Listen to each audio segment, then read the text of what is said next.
Hello and welcome everyone to this Marketing and Communications Watch webcast brought to you by the Conference Board.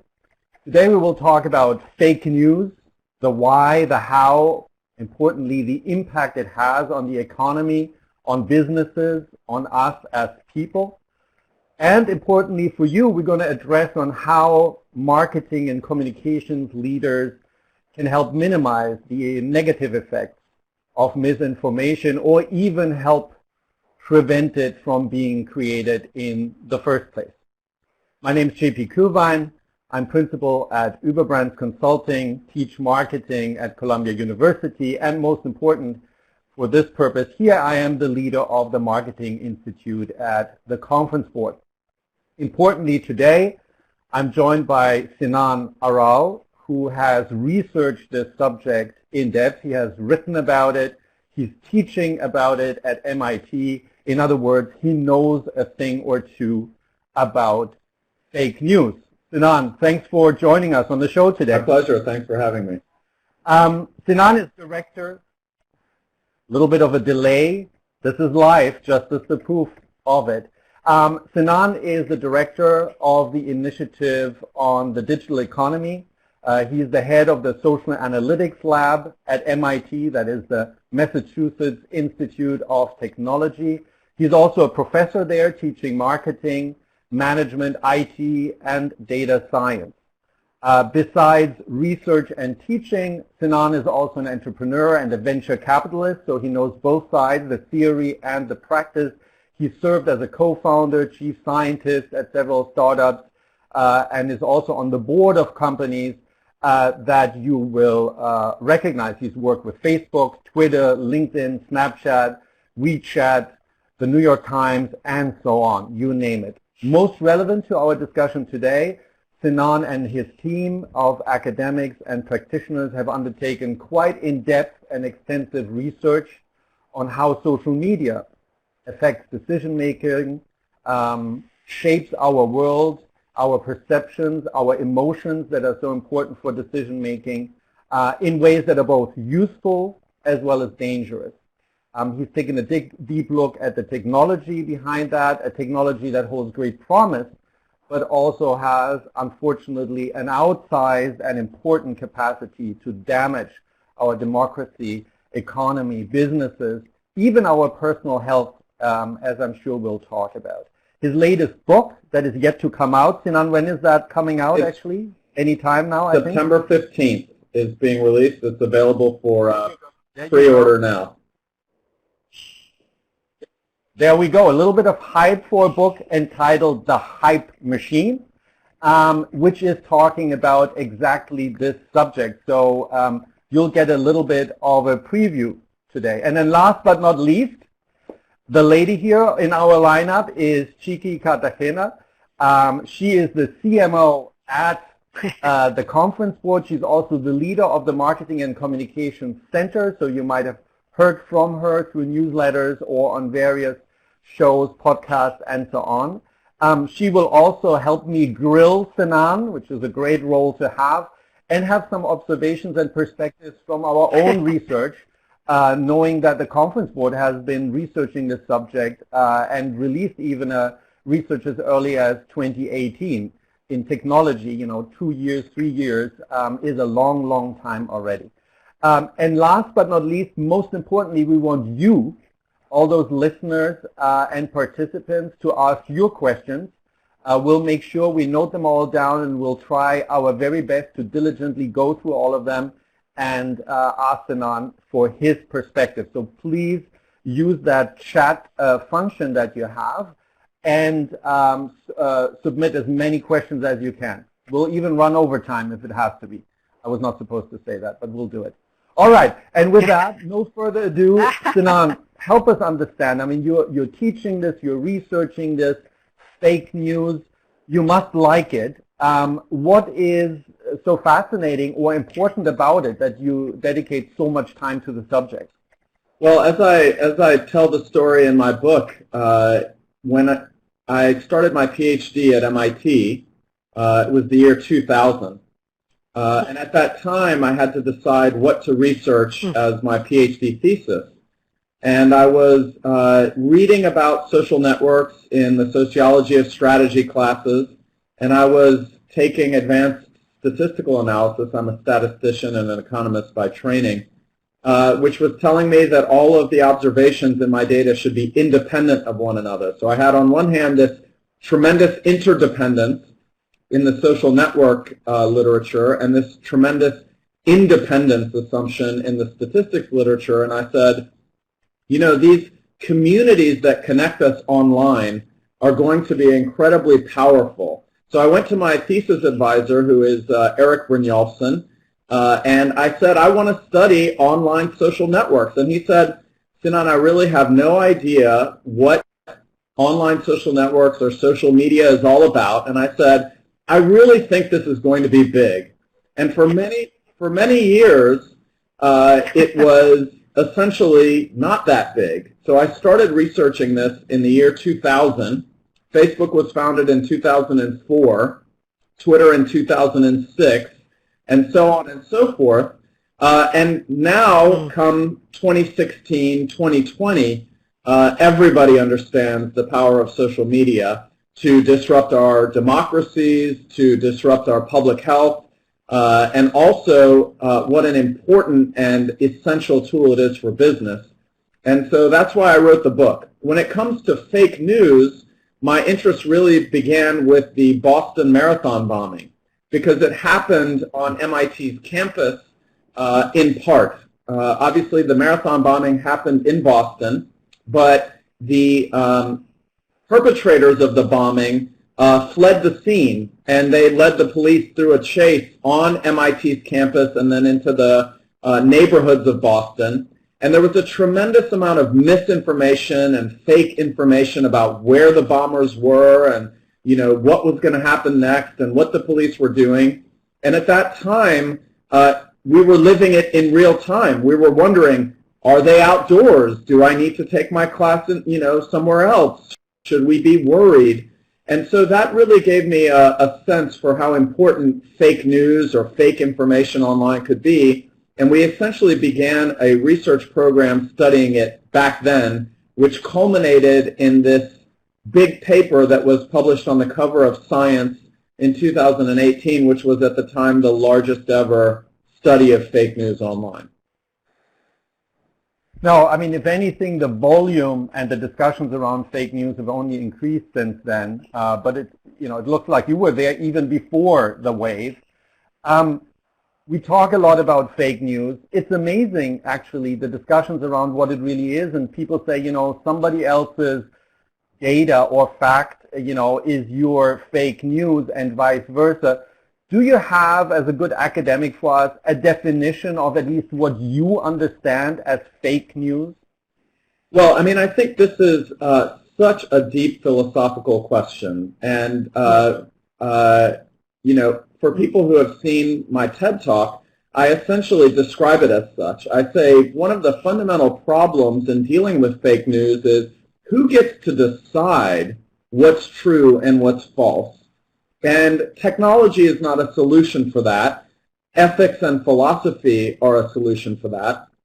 And in terms of the scientific research and definition about it, we provide a definition in the paper, but empirically, the way that I think is the most robust and rigorous way to define it is we look at a large number of fact-checking organizations and we look for things on which they agree as being true or false, and we define what is true or false based on that. So we looked at 6 or 8 different internationally recognized fact-checking organizations. Those organizations agreed 98% of the time, and so we took that as the ground truth for what is true and what is false. And those organizations dedicate a lot of time and resources to fact-checking and investigating, kind of getting to the bottom of truth and fiction.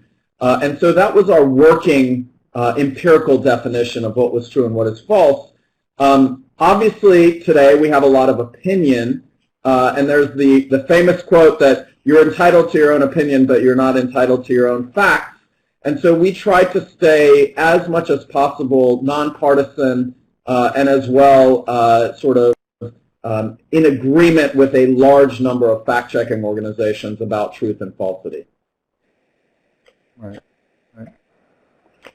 So the base really is this journalistic standard, right? And thank God, right?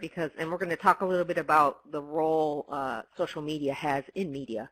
But let me switch just very quickly because we're a marketing and communication center. Have your studies examined the effects of fake news on brands or brand perceptions? And if so, what? Yes. What are I think that brands have to be incredibly aware and engaged with what has now become a splintered real-time conversation with tens, if not hundreds of millions of people happening in real time. It used to be that marketing could be thought of as spending 6 months creating a single message that would go out to everyone, identical message to everyone. Think about a Super Bowl ad. And so in my book, I described the 4 decades of consumer engagement. In the 1980s, it was this single message that would go out to everyone. In the 1990s, it was segmentation, right? So we could think about 18 to 24-year-old gaming enthusiasts or soccer moms. In the 2000s, it was personalization with the advent of the Internet. And since about 2010, it has really been about the socially linked consumer, the social media informed consumer. And what I like to tell my students at MIT is, if you're still thinking about market segmentation for your brand, you're about 3 decades behind, which kind of forces them to pause and really consider what I mean when I say a splintered real-time conversation with millions of people. When it comes to fake news, an example I like to give is Pepsi. So after the 2016 presidential election, Indra Nooyi, who used to be the CEO of Pepsi, was being interviewed by Andrew Ross Sorkin for the New York Times, a podcast for the New York Times, a webcast. And she expressed disappointment with the election result, but congratulated Donald Trump and kind of gave a fair and balanced view, although indicated that she was a Hillary Clinton supporter. This got turned into a meme that basically said that Trump supporters were not welcome at Pepsi. And this created a drop in brand perception at Pepsi, which was the largest of the entire year, and surpassed the drop in brand perception of Pepsi that resulted from 3 quarters of poor performance reported in the quarterly earnings reports. So a single story can have a dramatic effect on brand perception, and so firms have to be really aware of it. Another really important element of it is the fraud that can happen from falsity and fake news. So now we see audio fraud happening through what are known as deep fakes, and these can result in hundreds of millions of dollars of losses for companies if they're not vigilant about their security and their attention to detail. Right. Now, you mentioned a whole array of things that are threatening and potential upsides for brands at the same time. I mean, one of the things that you found out, which I guess will not surprise most people, is that fake news, particularly sensational, bad fake news, travels much, much faster than facts, boring facts. I'm giving it away. So I think most people won't be surprised.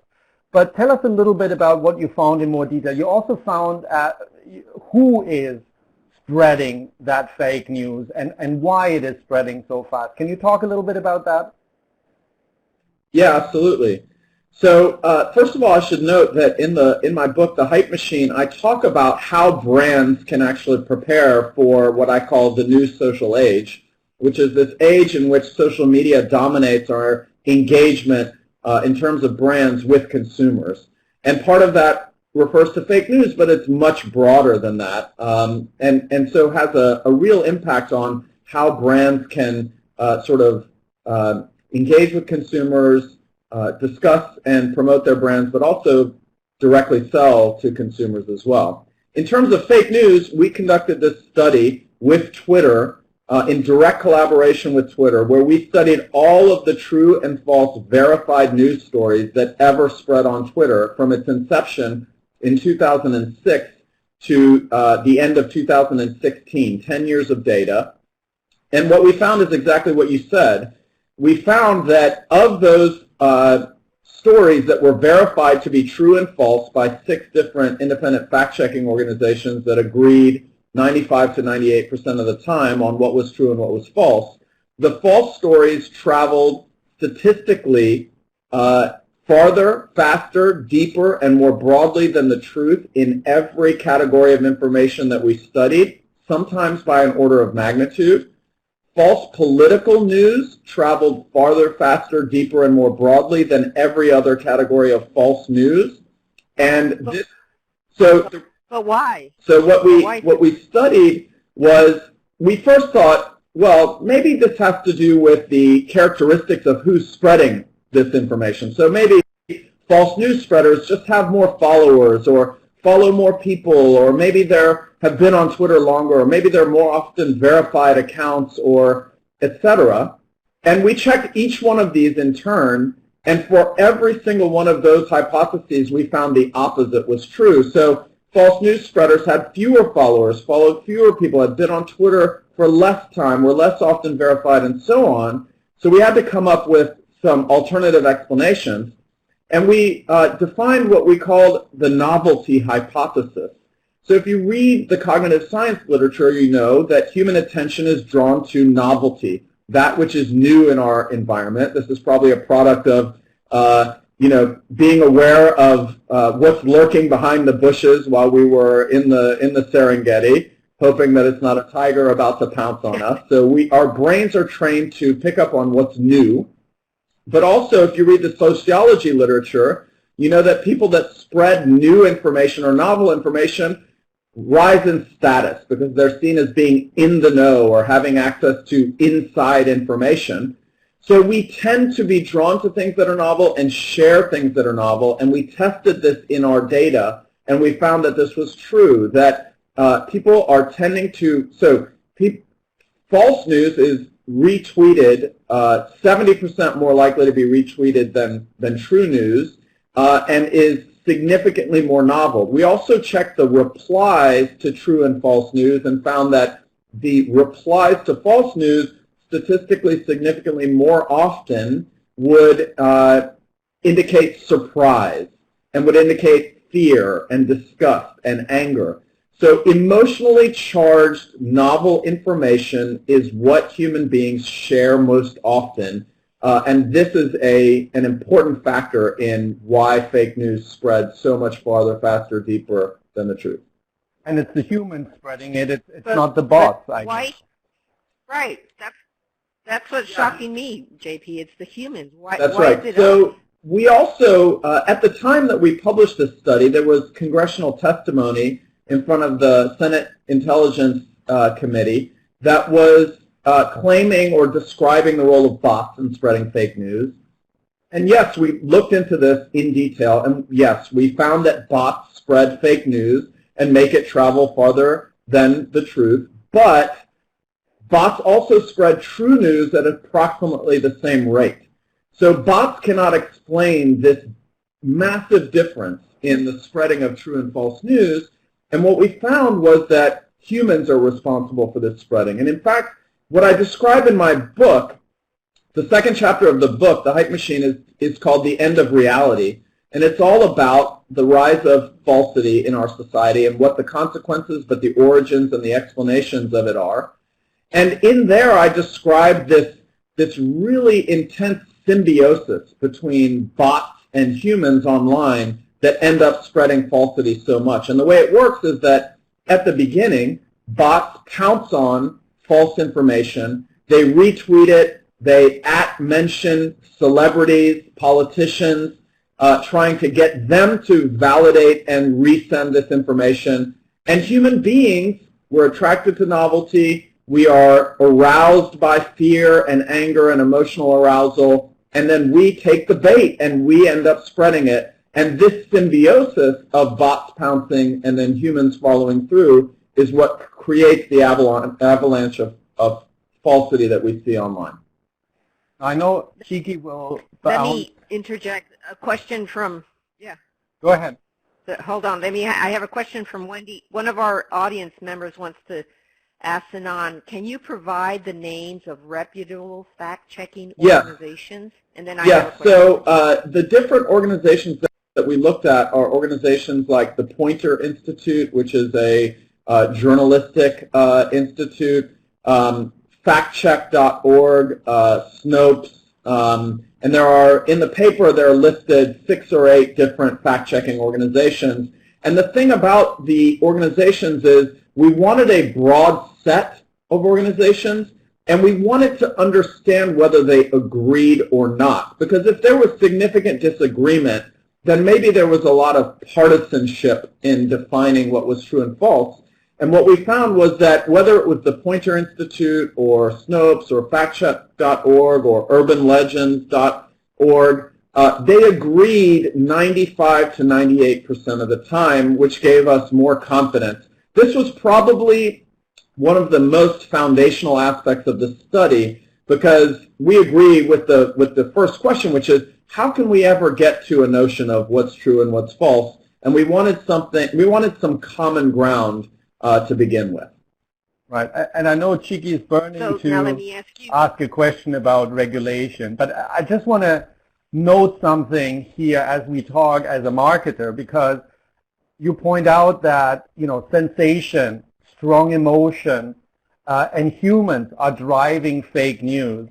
There's a big parallel, obviously, in terms of what's driving familiarity and marketing messages, right? And there's also a background of rewards and incentives, which is the more clicks, the more forwarding, the more spreading, the more distribution, awareness, and reach, the more money there is to be made, either in terms of that message, or call it potentially advertising spreading, and or a person getting money for it. So there seems to be a true conflict in the private economy.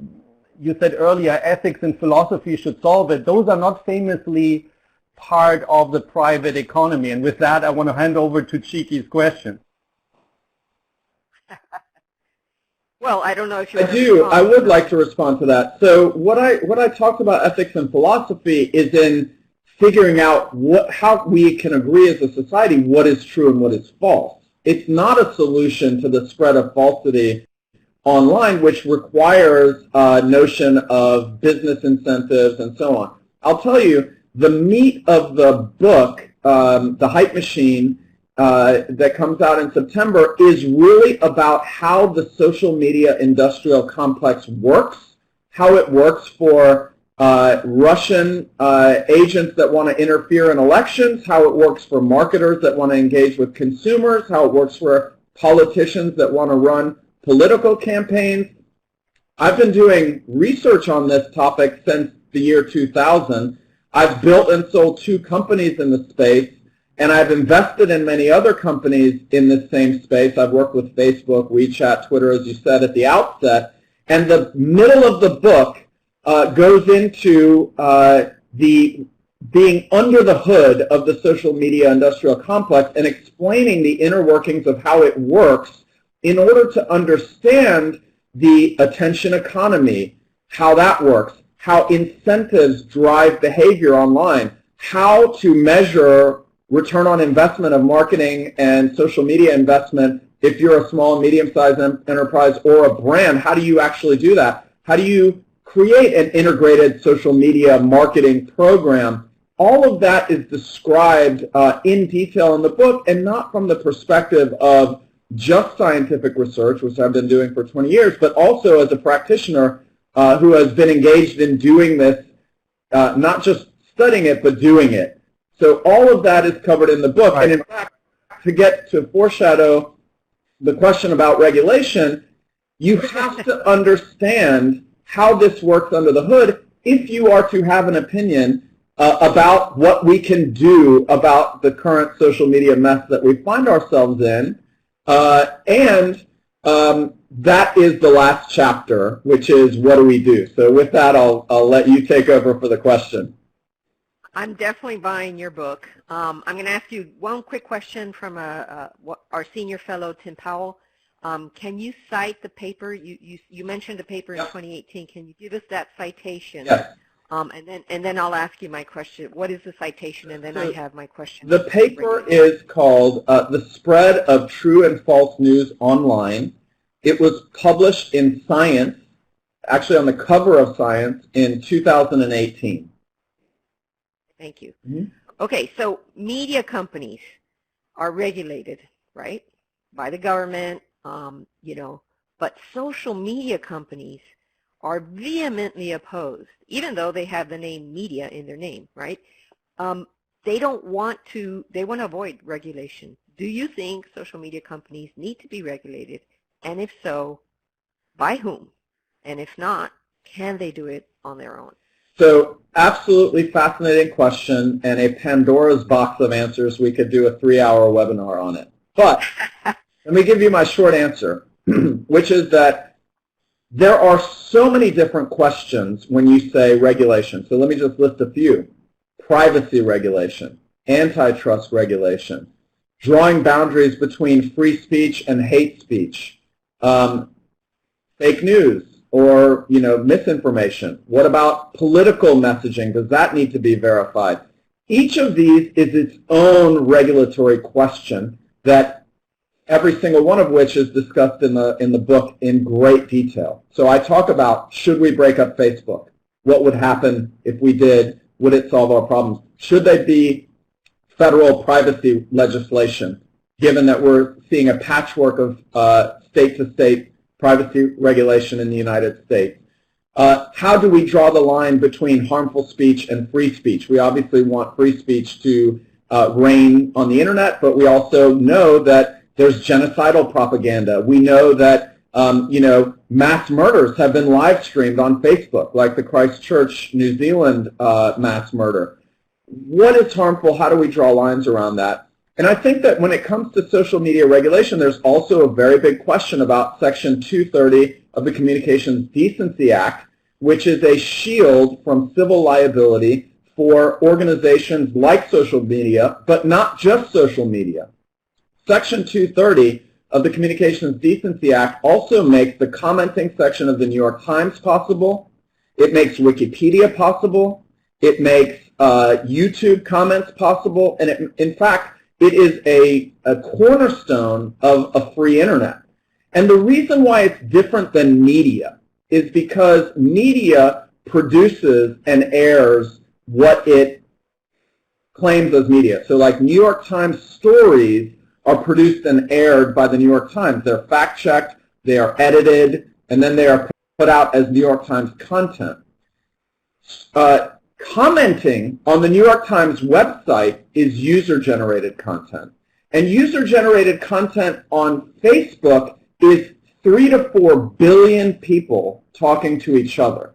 Now, if Facebook was liable for any one of those 3 billion people suing any other of those 3 billion people, it would need to shut down almost immediately, as would the New York Times commenting, as would Wikipedia, as would many other places. Now, does that mean that Facebook should have zero responsibility for what's said on its website? Absolutely not. But it gets to your question, which is who should be regulating? So President Trump has proposed an executive order to have the FCC or the FTC determine when Section 230 protections apply. And my concern with that is that a politically appointed 5-person commission is not as deliberative as, say, the Congress is. It's not as representative or beholden to citizenry as the Congress is.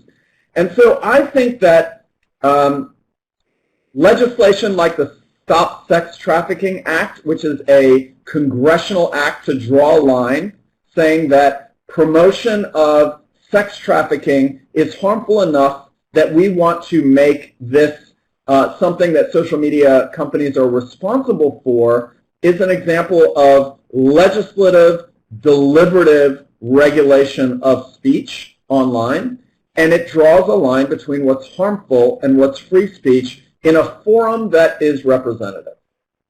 Okay, we're getting What do you bombarded think about, with questions from the audience. Hold on, JP, because it relates to what he's talking about.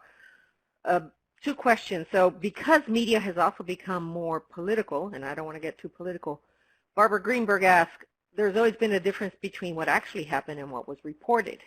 That was true in the 70s. What was happening in what was happening in real time and what was reported through the press rooms wasn't always the same. Same thing with, you could say, CNN or Fox. They both have a lean, right? Either left or right. How's that properly regulated too? I mean, I think that's the question, right?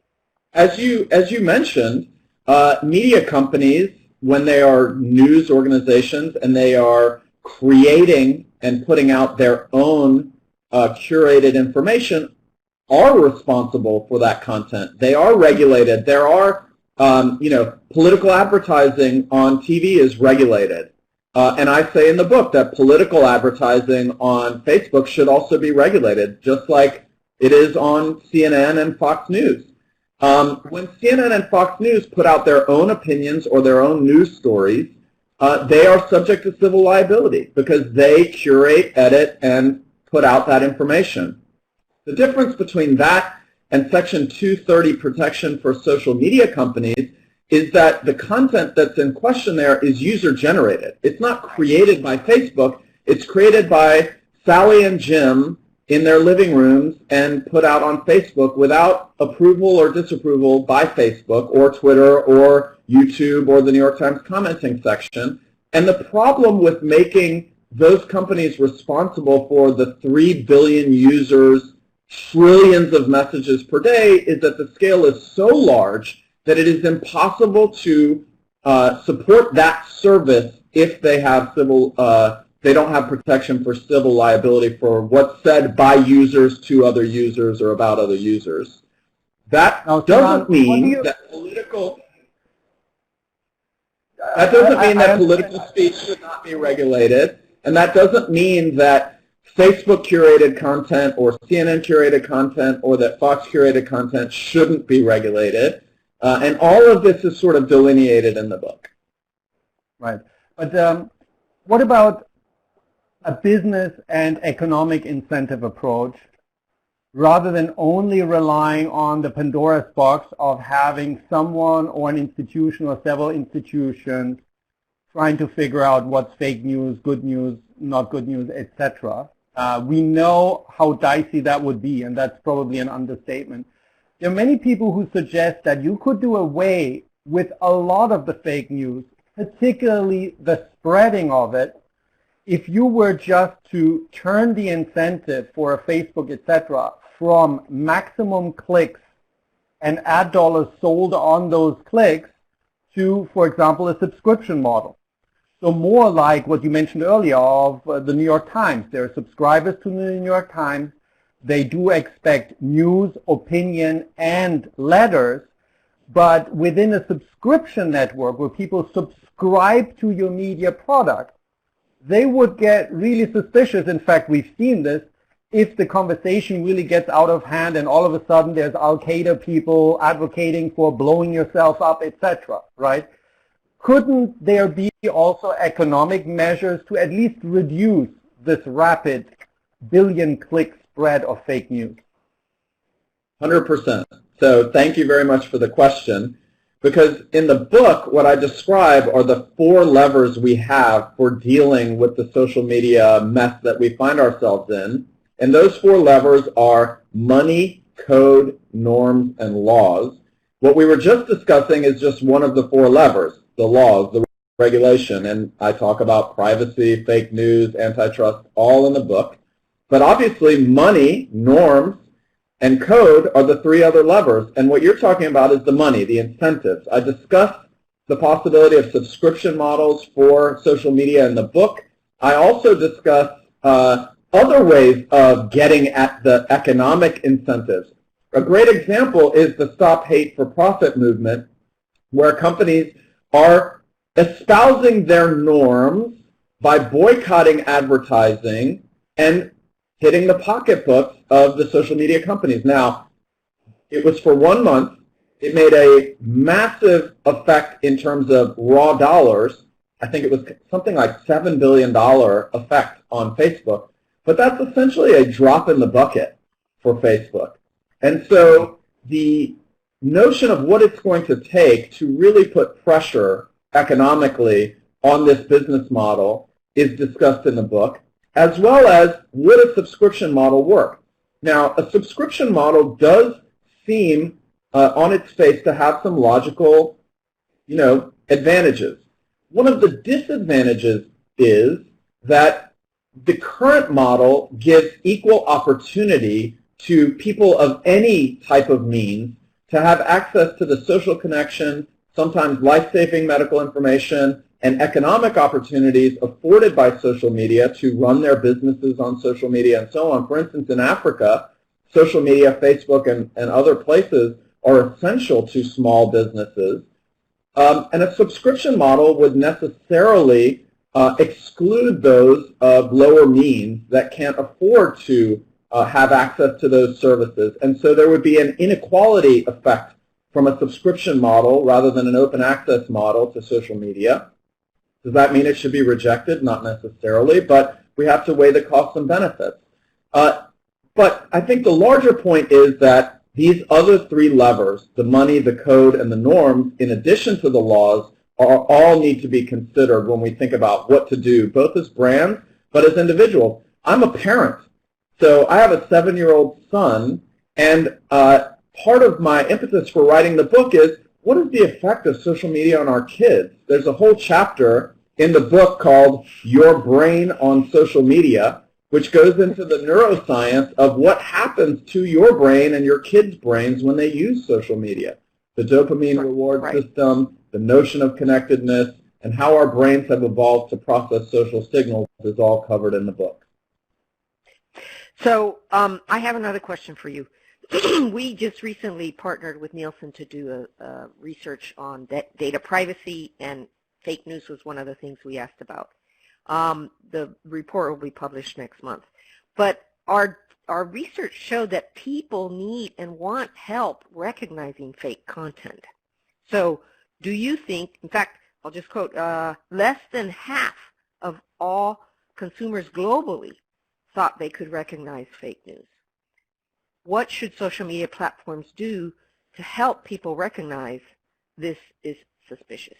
I mean, such an important question, and again, thoroughly covered in the book, but I will say that I discuss, laws, I discuss change to the algorithms, I discuss change to the machine learning that identifies fake news, but getting to your specific question, which is how can people spot fake news, there are a couple of things that I discuss in the book that need to be done so that we get better at it, but a couple of things that we can just do straight out of the box, low-hanging fruit that can make us better at it.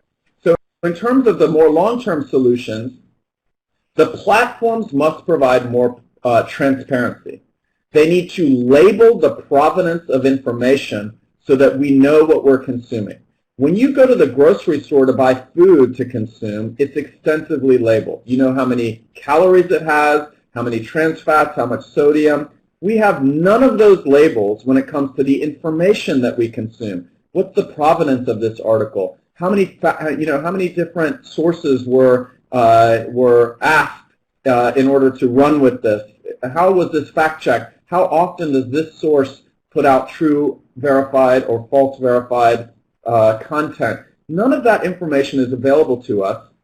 The platforms could provide a lot more information, and you see this debate playing out as we speak in real time when the platforms are being told you need to label that advertisement about Trump or about Biden as being doctored in either direction, Republican or Democrat, and we need to have more information. There's also a notion of crowdsourcing the opinions of other users, flagging what people believe to be false news and so on. So transparency and labeling is one step. Another important step Right. But how do you do that with 3 million things? Tom Hoffman asked. That might be hard to do administratively given the volume, right? Sorry. No, but the volume of users scales with the volume of content that they produce. So you can source crowds' opinions of content and surface those opinions as statistical labels of 98% of the users believe this is true, or 50% of the users believe this is true. So it can demonstrate things that are partisan, nonpartisan.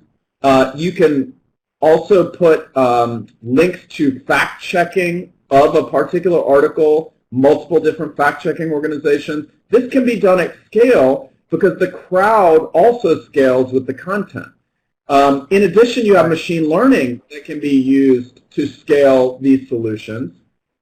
But in addition to this transparency, media literacy is essential. So as my son is educated, as he goes through school, he needs to have a lot more media literacy than perhaps I had when I was going through school. How to think about what's true and false, how to research what's true and false, etc. There are games being developed for kids that would teach them about how to think critically about the truth or falsity of information. A lot of those games have been experimentally evaluated in randomized experiments showing that people who are taught this can be better at spotting truth and falsity than those who aren't. And we see many other types of curricula that can be used to educate the public. But in addition to all of those things, a low-hanging fruit that is much less often used than it should be is that before you share a story, just Google it. Just Google it and read a little bit about whether somebody has debunked this or not before you share it with your audience. One thing that I see in my feed all the time is, I don't know if that's true, but it's interesting if it is, share. Before you do that, just do a simple Google search and see if it has been widely discredited before you share it. And I think that would go a long way as a very simple, low-hanging fruit thing that we can do today. Well, Sinan, to that effect, it seems to me that, for example, the boycotts you mentioned earlier, it was also noted that even though there were literally a handful of companies that withdrew their ads for a month, cruel fact is that for Facebook, for example, something like 80+% of advertising revenue are mostly tiny companies that most of us have never heard about. They are local service providers, one-person companies, etc. They provide little money per ad, but there are millions of them. And then also what is continuously reported are these surprising numbers where, when asked, these little bubbles of people believe that there is really no coronavirus, or that there is already a vaccine, but the company is just holding it back, or that in reality reptiles are governing the United States. And among them, it's 80% of them firmly believing them, but they create their own bubbles on their Reddit posts or whatever. So it seems to me that we can do a lot of things. We could regulate the big companies, or they self-regulate them, and Coca-Cola only shows us wonderful ads. But doesn't, at the very end of the day, it all lie in what you said at the very beginning, which is education of each single individual from early on to try and recognize what is valid news, what is a good assessment of it, what is ethical behavior, etc.? Or have you found any other scalable, more government level or industrial methods that would really override and improve every single person's assessment? Well, as I describe in the book, I don't think there is a silver bullet. I think there are a number of things that if we did them together, we could really turn this into achieving the promise of social media and avoiding the peril. The book describes, for instance, talking about one of the four levers, the code, what I call the hype loop, which is essentially the constantly evolving loop between machine intelligence and human agency, where the machine learns what we like and then feeds us suggestions of what to read next, who to friend next, and which advertisements should be shown to whom. And essentially, the algorithms that evolve the social network itself and then route information through that network have created, and I show experimentally in the book, a number of different experiments that have recently been done, most of which are still not yet published because they're so hot off the presses, that the algorithms that suggest new friends to you create more clustering in the network and create these bubbles of tightly knit communities where information can ricochet within a bubble and create real harm from false news. So I tell the story of how these bubbles, in addition to micro-targeted advertising, created a very important effect, for instance, in the spread of measles, even before the coronavirus. The book also talks about coronavirus misinformation, but we had a preview of coronavirus misinformation when we saw measles misinformation and vaccine-related misinformation just a year ago.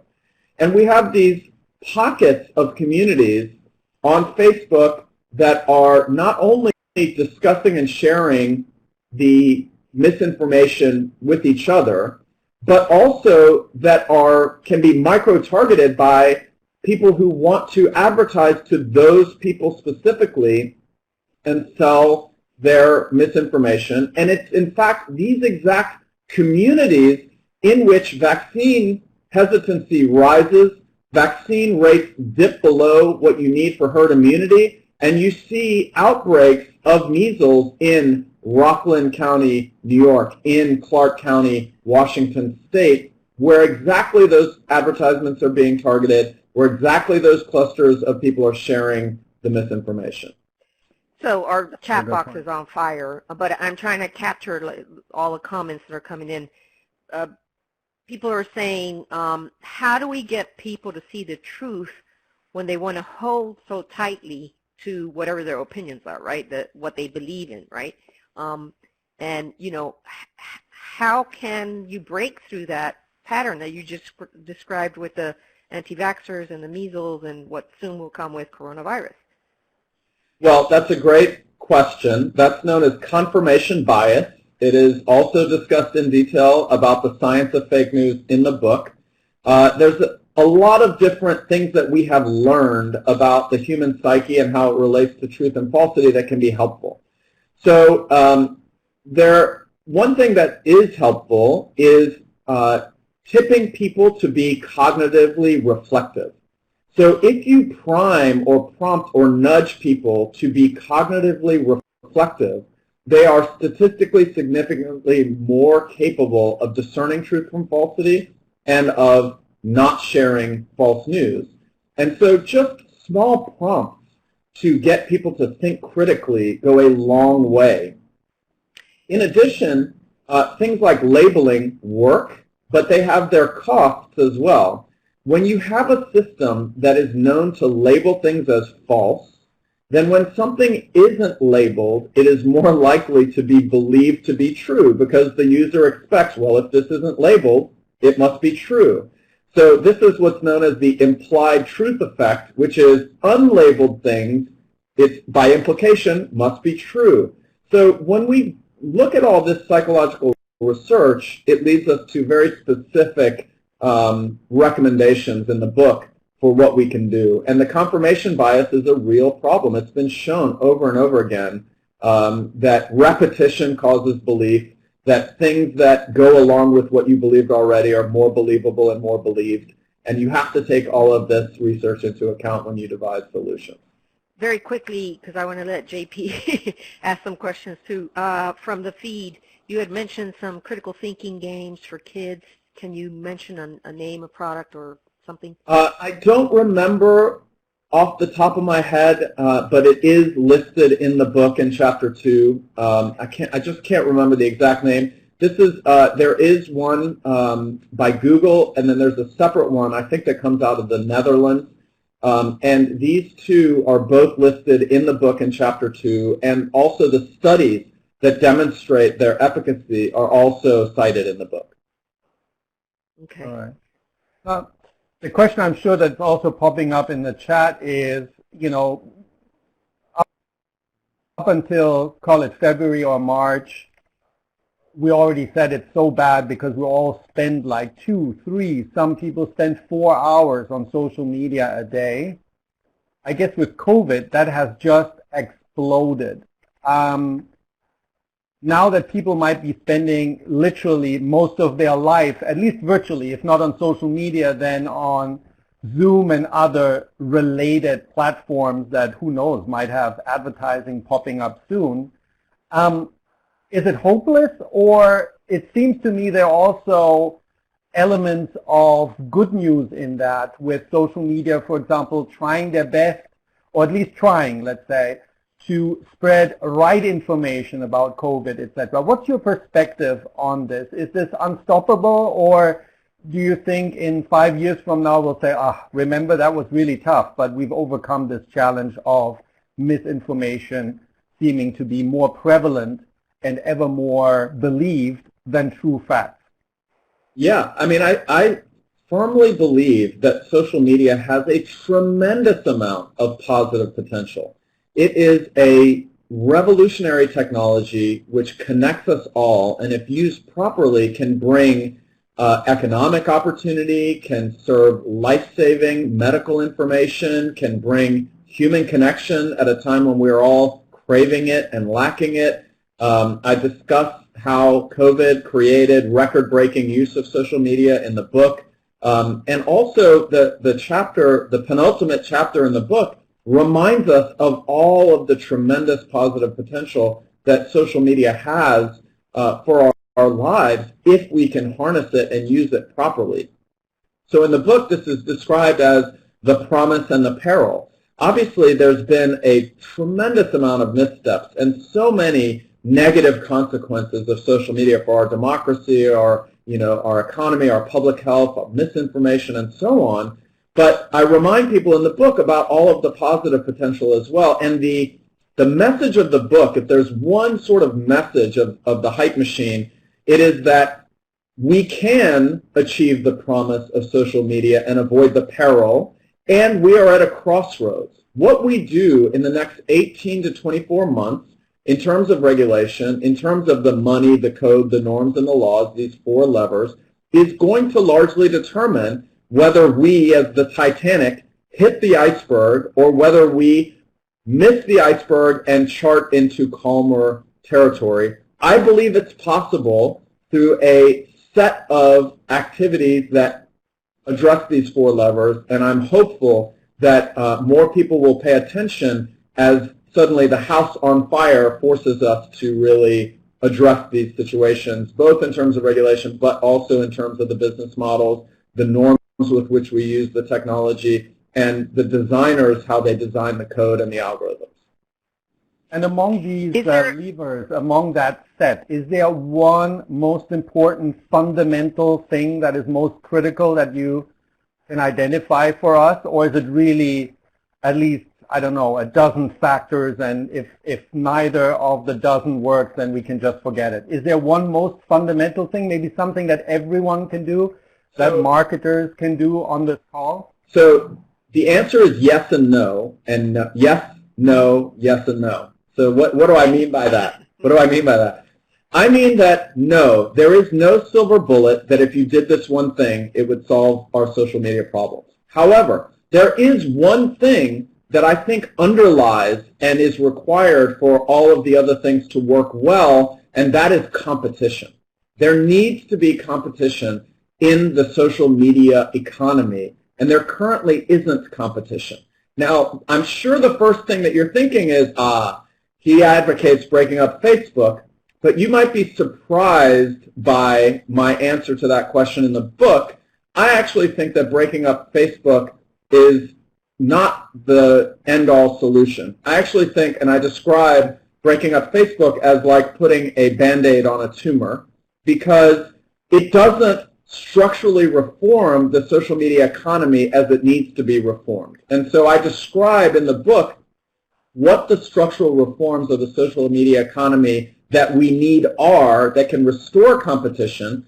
And the reason why competition is so fundamental is because that is what makes all of the other solutions have teeth. In other words, you can't force a change in Facebook's moderation policy through pressure on their business unless there's competition. You can't hold the social media platforms' feet to the fire unless there's competition, and individuals can't have control over their own data and ownership of their own social networks unless there's competition. What I advocate in the book is social media and identity portability, and there's legislation in front of the Congress right now that would help a lot, and I discuss all of that in detail. So that's the no and the yes, and then the no is there something we can do right out of the gate, low-hanging fruit that will solve the problem? The answer to that is no. There are a number of things that we can do that would help, but we need the support of the platforms changing their approach, the regulators really understanding how to regulate this economy and doing it right, the users changing their norms, the technologists changing their designs, and there needs to be a concerted effort of doing many things in tandem for us to succeed. I do believe it's possible, and I do believe we're moving in that direction. You see these levers being pulled independently every day. You see congressmen and women talking about regulation. You see businesses boycotting things that they don't like on social media. You see users discussing whether it's a good idea to share false news online. For the first time, even though we were writing about it 5 years ago, things are moving in the right direction, and the book describes how we can harness these desires into real solutions. But I do think fundamentally you're talking about ranting about it too. JP, I do think fundamentally you talk about something called responsibility, whether you take it personally or professionally or from a country perspective. There's a responsibility we have with this thing called social media, and we can do some things to make it spread less, or to help Congress pass laws, or to force competition on these people. I know I'm sorry, JP. I know we got to wrap things up, so I'll leave you to that, and I won't ask another question. Yeah, I was going to say maybe we wrap it up with a listener question, but 2 minutes is maybe a little bit tight. I'm sure we'll hear from one of the listeners, Bob Hoffman. He will have a word or two about that. Bob, feel free to comment on our blog. With that, Sinan, I think we've heard we should all buy your book. If people are otherwise interested in your work, what's the best place to get more information, including those references about studies, about websites, etc.? Is there a website of your own, hopefully not filled with fake news, that they can go to? Yes. So you can find me online at mynamesinanaral.io. And that website has the book, it has all the research, it has videos of me talking about the book and the research, and many other things. It has links to the Initiative on the Digital Economy, which I run at MIT, as well as the Social Analytics Lab. That's a great resource, sinanaral.io, SINANARAL.io. Excellent, I.O. That's kind of mysterious extension. Wonderful. And thanks to you, Sinan, thanks to Chiki, and most of all, thanks to you all participants. It seemed like you were really interested. If yes, let us know about it. We'll do something on fake news social media again. I've referred to the podcast and the webcast we did with Bob Hoffman earlier, so you can look that up. It'll be a lot of fun, I guarantee you. Also, if we can see that slide, join us on September 1 for our next webcast. That one's going to be about corporate venturing, so big corporations investing in small ones as a way to boost innovation. We're going to have that webcast with Chetan Parekh, who oversees that as a senior brand director at Procter & Gamble. And then finally, Look at all our other webcasts and programs, podcasts, sign up, rate it, tell your colleagues about it. You know the spiel, and we'll see you on one of these platforms without any fake news, guaranteed fake news free, verified next time. Thanks again to all the participants, and see you soon. Thank Goodbye. you. Thank you, and goodbye. Thank you.